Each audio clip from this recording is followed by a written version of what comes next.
Welcome to the Business of Travel, the official podcast of the Global Business Travel Association. I'm Debbie Iannacci, Head of Global Public Relations, Communications and Research for GBTA. And I'm here today with Chris Ely, GBTA's Director of Research, who's going to unpack for us the data and results from GBTA's latest global industry poll that took place in April. Welcome, Chris, and thanks so much for being with us on the podcast today. Thank you very much. I'm excited to be here. Right. So I kind of going to chuckle when I say this, but you and I talk a lot about research at GBTA and trends and data literally every day in the work that we do. You and Mark Sharoff on the research side and me on the storytelling side. But some of our audience may not be as familiar with kind of some of the work we do in the research area, and particularly with these ongoing GBTA polls. Can you tell us a little bit about the backstory or the origin of the GBTA industry sentiment polls? Absolutely. So we started the poll right around the time that COVID hit. In fact, our very first poll was in February of 2020, before COVID was declared a pandemic in North America and other parts of the world, just to assess what travel managers and other GBTA stakeholders thought about what they were hearing in the news, and were they concerned about this this disease spreading. And within the next, so then we began to do this on an almost every other week basis. But within 1 month, the pandemic had hit most of the world, and we were entering, at least at GBTA, like many people, went in, worked from home remotely in lockdown. And then we kept surveying our stakeholders and members around the world. And it really became, in the early days, it was really one of the few current data sources about travel and the pandemic. So we received an incredible amount of attention, both media and other viewers looking and consuming our data, including, for example, like the U.S. federal government. Different agencies were looking at it, as well as around the world. So it really became a tool for the voice of the industry to understand what was happening almost in real time. Over time, as the pandemic has waned, we certainly cut it back. We now survey the poll or field it quarterly instead of every other week. But it's a way for us to also, as the association, and to support the industry, to understand some key topics, what's impacting the industry, what's going on out there around the world. Gives us a way to look at certain things, like what's happening might be different in Europe as opposed to Latin America, for example. And so it really is a great placeholder for understanding where the industry is at right now. And I just want to do a pitch. I would like to thank everybody who's listening to this. If you respond to our polls and surveys, it's really critical, and it helps us provide this valuable data.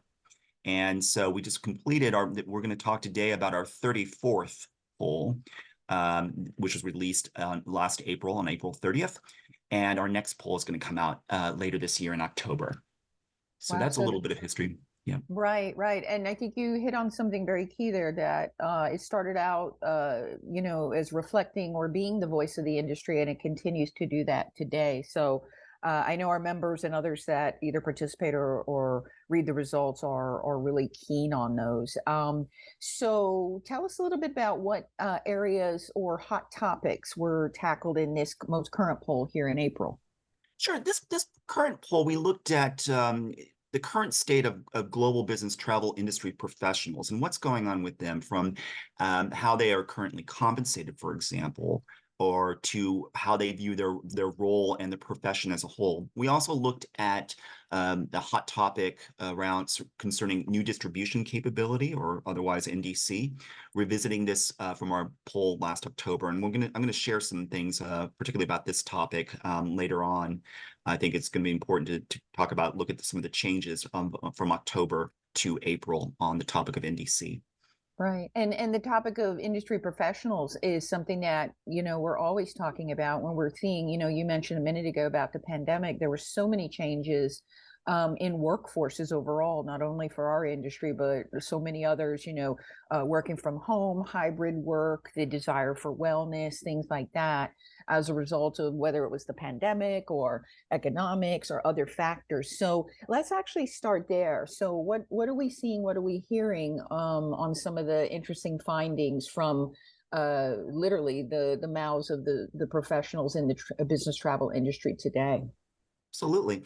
Well, this poll also kind of coincided with a lot of what HR performance review topics. So it was really kind of timely. We looked at this is a time when companies are determining salaries, promotions, and bonus, which means it's also the time when many employees decide whether they want to seek a new job or stay where they are at, for example. And what we found in this poll is it was an overwhelming, almost 9 in 10, 85% of all stakeholders said that they either like or love working in the business travel industry. So about a third said they loved it. About half said they like working in the travel business industry. And we saw some differences as well. We always break things out by suppliers versus buyers. And we found that suppliers, almost 4 in 10, about 37% of suppliers said they're more likely to say that they love working in the industry compared to buyers, which about a quarter of buyers, or 28%, said that they love working in the industry. But also more importantly is that the vast majority, 80%, or 8 in 10, 82% say they plan to stay in the business travel industry in the coming year with a high intention to remain with their current employer. About 2/3, or 65%, say they expect to stay with their current employer. So that's a sign of where people are in terms of their job satisfaction. And additionally, we found a strong majority, almost 6 in 10, said that they would choose the business travel industry again as their career. If they could do it all over again, they would still stay in the business travel industry.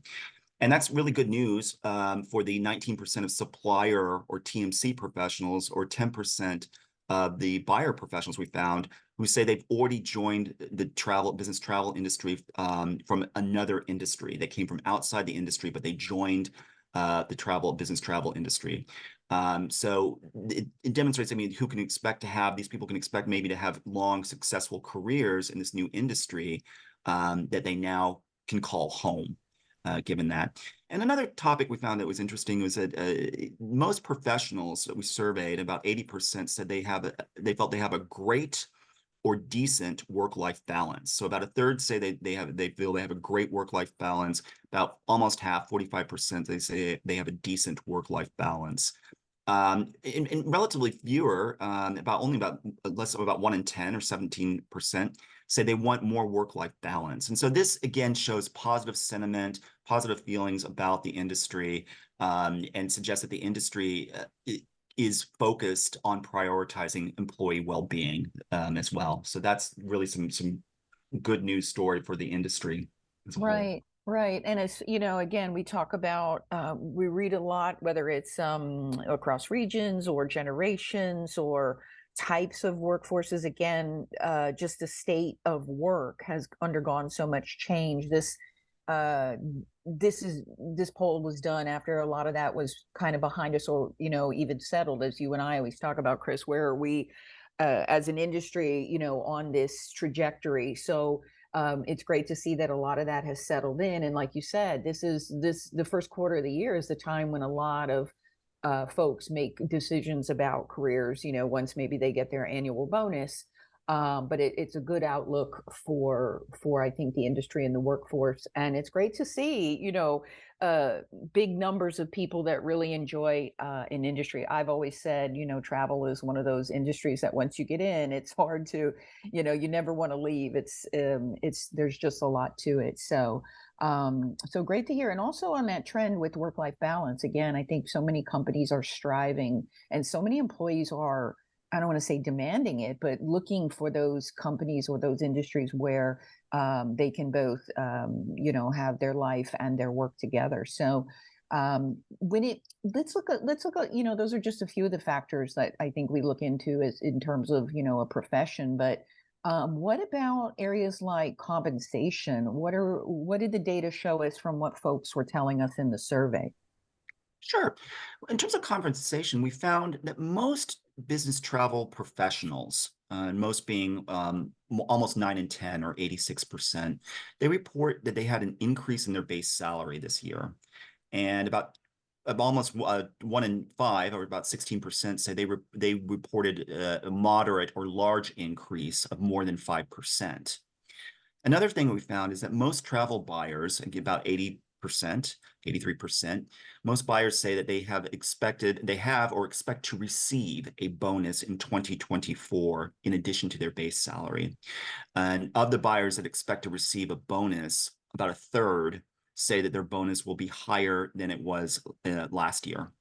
And finally, another interesting thing we found is that about 15% said that they expect or they have received or expect to receive a large or moderate raise, with about third, 32% saying they expect higher bonuses compared to last year. So there's good news story also in the compensation. We know that many of our stakeholders are satisfied with their careers, and then this is certainly a key component of it with their base and bonuses.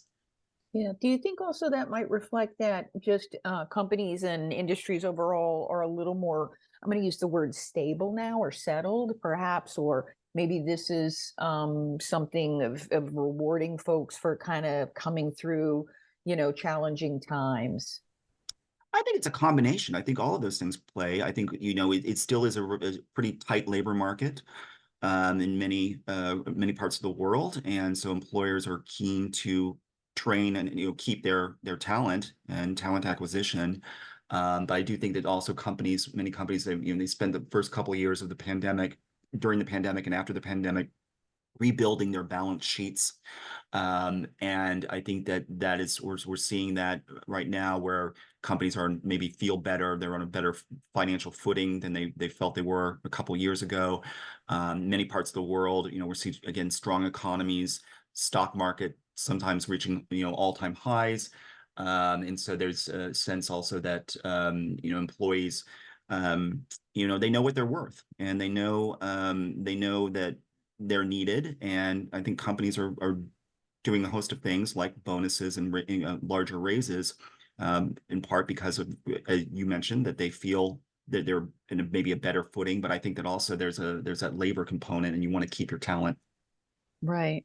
And you mentioned a minute ago about, us taking this global look. So all the data we've talked about so far is kind of that, global results from, I think, over 800 survey respondents from those four regions around the world. So let's actually take a look at any regional differences. What did the data tell us, or the respondents tell us about different areas of the world, how they might differ in some of those different areas you just outlined for us? Sure. And that's one of the great things about this poll, is how we dissect and splice things by regions, to see any of those differences. Like, for example, we saw that salary increases are reported highest by respondents that are based in Latin America. So more than a quarter of business travel professionals, about 28% in the region, report a salary increase of more than 5%. Another interesting finding we found in regionally is for business travel professionals in the Asia Pacific region. This past year has been marked by a lot of different change. I mean, for example, we found that professionals in the APAC region, more than 2 in 5, about 44%, said that they received a promotion or job title change with their current employer in the past year. And then about a third, or 35%, of professionals in the APAC region said that they've changed companies within the business travel industry. And these, again, these are higher in the APAC than other regions. But while business travel in APAC has taken longer to recover from the COVID pandemic, this may mark that the region is back to business, for lack of a better word choice, back to the business of travel in full swing, and perhaps travel companies find themselves competing for talent as a result. And in all the four regions that we surveyed, most business travel professionals would still pursue a career in business. I mentioned that earlier, but more respondents in APAC and Asia Pacific, about 30%, are more likely to say that they would actually choose a different career path. Latin American-based professionals were more likely, about half, they were more likely to say that they have a decent work-life balance than other regions, and least likely to say but also they're least likely to say they have a great work-life balance. So that's some nuance there that we saw in Latin America. And when it comes to the travel program's role in sustainability at their organization, which is a huge topic for the industry, those based in Europe and APAC are more proactively involved with sustainability initiatives at their company. And a decent number of buyers in these regions, about 43% of buyers in Europe and 57% in APAC, say that their travel program has launched, that their travel program has ownership of reducing carbon emissions at their company that stem from business travel. And they're more likely than buyers in North America and Latin America to say the same thing. So those are some differences that we saw. There are more, but those are some of the key findings, differences that we saw in this most recent poll. Right. So when we think about Asia Pacific, is some of this likely tied to, let's call it a lag of, I don't want to say recovery, but a lag of Asia Pac being one of the markets that came back last from the pandemic. So maybe this is just that what we're seeing now is that resettling into the region and of the talent there. I would agree with that. I mean, China took longer to open, which is, again, it was before the pandemic, was the world's largest business travel market, and it took longer to open, which also had a spillover effect of business travel in the region. So I think that that's a primary driver, is that we're seeing this stronger, sentiment and growth in APAC, and I think it's pent up from just being closed for so much longer. But now the region is bouncing back. We're seeing more business travel to the region, not just China, but other parts of the region. So I think that's also another good news story for the industry. Right. And also, you touched on sustainability as well, Chris. So I think that, or when we look at the buyers in those regions and their engagement of their travel program, specifically in the area of reducing carbon emissions, I know we asked also, I think, in other areas of sustainability, but do you get a sense that that's a pretty solid number? I do. I think that this issue is not going away. So it's not a flash in the pan. And I think that companies around the world, and I would even argue, regardless of industry, recognize that sustainability is a major issue around the world, and companies I speculate many companies are saying we need to do something about this and get ahead of this issue before it's mandated on us, or before we have government dictating. We can prove, look at what we're doing to reduce carbon. I think that's where most companies are at, and it's also aligning also not just with the potential government, but it's also aligning with societal values. And I think that people around the world, more and more people are growing more concerned about the environment and sustainability and the need to reduce carbon. So I think it also fits in well with that. And I would also even speculate finally that it might have something to feel also with that talent acquisition. Many people, when they interview for jobs or looking for maybe a new company or new career, they want to make sure that that place aligns with their own personal values. And so as the concern about sustainability and carbon reduction is growing in society, it stands to reason that for many people, when they're interviewing for jobs or looking for new jobs, they want to make sure that they work align with a company that shares their values environmental and sustainability issues being one of them. Right. And I think it's a good indicator in as much as the question was asked, does the travel program have ownership? And that word ownership shows the role that travel buyers are playing now in that very important sector of helping bring down that carbon footprint overall. So I think it'll be interesting when we ask this question down the road to kind of see if we are seeing growth in those areas of buyers having or taking that ownership for that area. Absolutely. So let's shift to the second topic on the poll, which is one that the industry has been talking about for quite a long time and continues to be on so many people's, not only their radar, but their execution plans for their company. And that's the ongoing evolution of NDC, or the new distribution capability. What were some of the key takeaways on that sentiment of industry professionals that we saw in this particular poll? Yeah, one thing that really struck me in this recent poll is that travel buyer responses reflect that really, at the end of the day, not much has changed over the past 6 months in key areas surrounding NDC, such as education. for clarity and the speed of implementation. In fact, results really only deviated a few percentage points here and there when we look at what sentiment is now in our most recent poll, our April poll on NDC, and compare that with our October 2023 poll. For example, in the April poll, most buyers acknowledge that they need more information and education about NDC. So it was about 71%, 7 in 10 say they wanted and need more information. Well, the exact same percentage, 71% of buyers in October 2023 said that they need more information and education on NDC. So that's a really key finding. So there's a thirst out there and there's a need out there, and it hasn't changed since last year.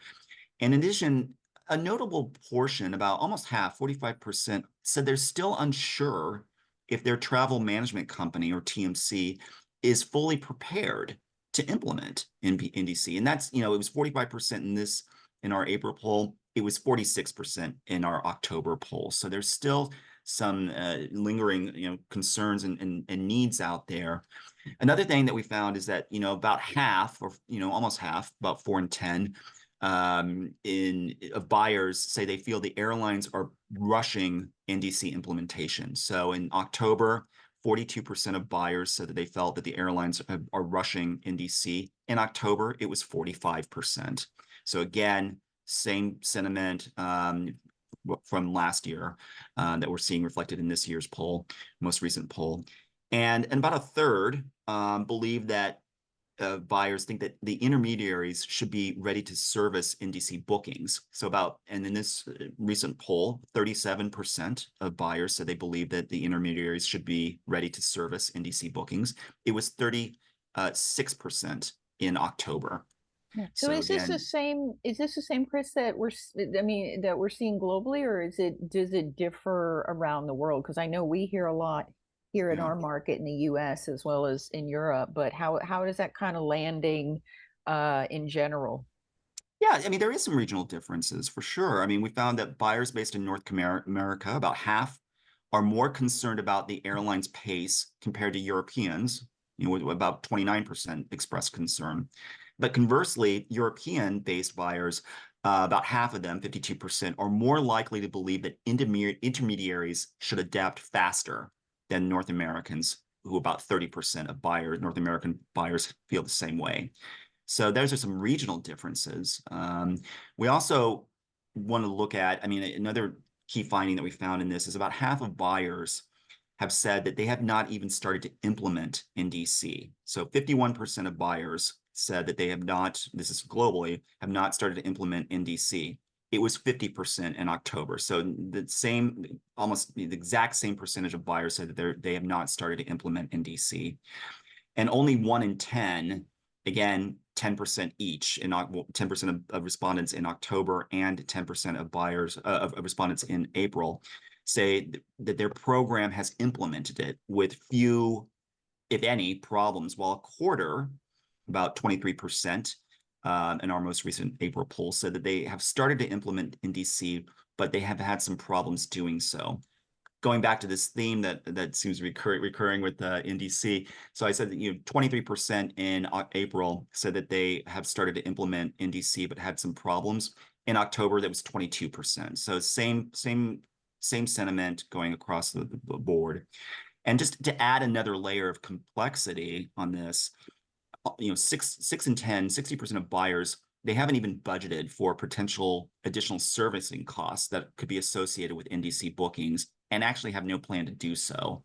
That was an interesting finding. And only 5% of buyers say that they have allocated a budget for potential NDC related servicing costs. So I think that's because it shows a state of where buyers are at and where companies are at with NDC. They need more information. They want more information. There's some varying opinions about, the pace by region, but we are seeing still that there's, many companies and buyers haven't even started to implement it yet, or budget for it. So that's a common theme that we're seeing. And one other thing I want to say about NDC, we talked about buyers. Well, let's look at the perspective of suppliers. And we found that about almost 4 in 10, 38% of suppliers that report that they've had a smooth or mostly smooth rollout of NDC content distribution. But about another third, 36%, say that they've encountered some challenges. So this suggests that airlines may need to streamline their NDC content delivery processes, because it seems like there's a need across the industry, both from the buyer and the supplier side. Yeah, and some of I would say, as you're kind of going over this, some of these indicators seem to tie to each other. If more information is needed, that might impact my ability to budget for outcomes, or if I'm not really sure how this is, going to execute through my organization, that may, again, make me think about implementation. But I think also in the last few weeks, we've seen just there were a couple of dates that moved from some airlines that, again, would probably continue to move this process forward with NDC. So I think in the last, again, 6 months, those major milestones that would move NDC are maybe not as moving as at a fast pace as that's maybe what our poll data is showing.